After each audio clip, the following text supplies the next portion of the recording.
Ko tai mai Te Arikinui Kuini Nga wai hono i te poho, ki runga o Ngāti Pikiao me te Arawa i te rānei.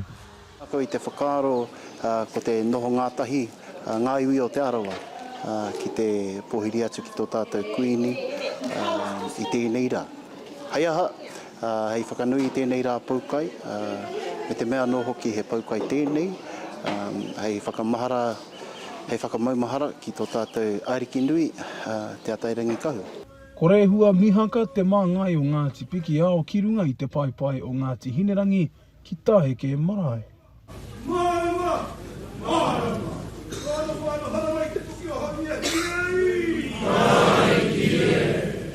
He kuini rangatahi tēnei, kāre kore ka hoki mai, ki ngā Poukai o Ngāti Pikiao, tērā pia o te Arawa, koe nei. Tino hika kāna mai oku piro mōna hoki ko tēnei tanga tuatahi mai ki roto i a Te Arawa.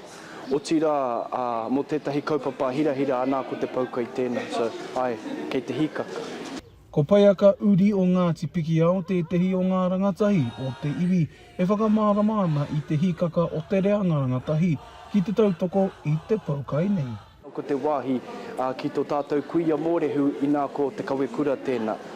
Ko ia tēnā ka tākoha mai e te puia herangi kia mātaua Ngāti Pikiao, ana ko ia tērā ko te whaia timu te pōhohepa ngā whakawairangi i tākona hatu hia kia Waikato. Ana ka tapaina hoki ia ki te ingoa hotu mauwea.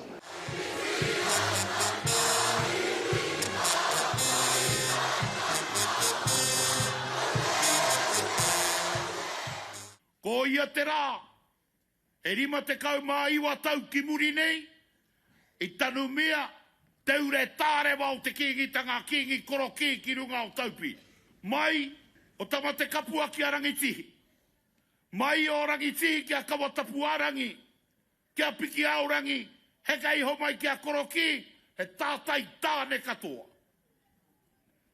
Ko ia tēnei te rā, i tanu mea i a koro ki runga o taupi.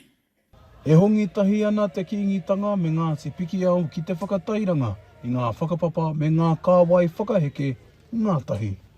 Ka tika te karanga mai ki aia o tira, ki te kawe mai te mate o tana matua.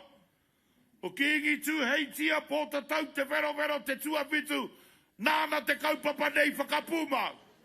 I roto i te āhuatanga o te mate, ka huri anō te tono, ki runga ki tō tātou Kiingi, ka whakapū mautia ki konaka. Ko te whakatairanga tia i te mana o Ngāti Pikiao i mua i te motu whānui. Mōhio tia nei ahau, he tuatahi tēnei mō te kuini a ngā waihono i te pōki ki roto i a mātau.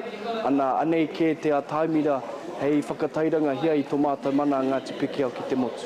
Ka moia Pikiao kia rere iau, ka puta mai ko heke maru. Ko heke maru te tūpuna o tō tātou kuini, te whakaheke mai nei. Mea atu ana te kōrero ko Pikiao te ure tārewa o te Kiingitanga. Koera te hononga nui o mātou ki te Kiingitanga, ki tō tātou Arikinui Kuini Nga wai hono i te pō.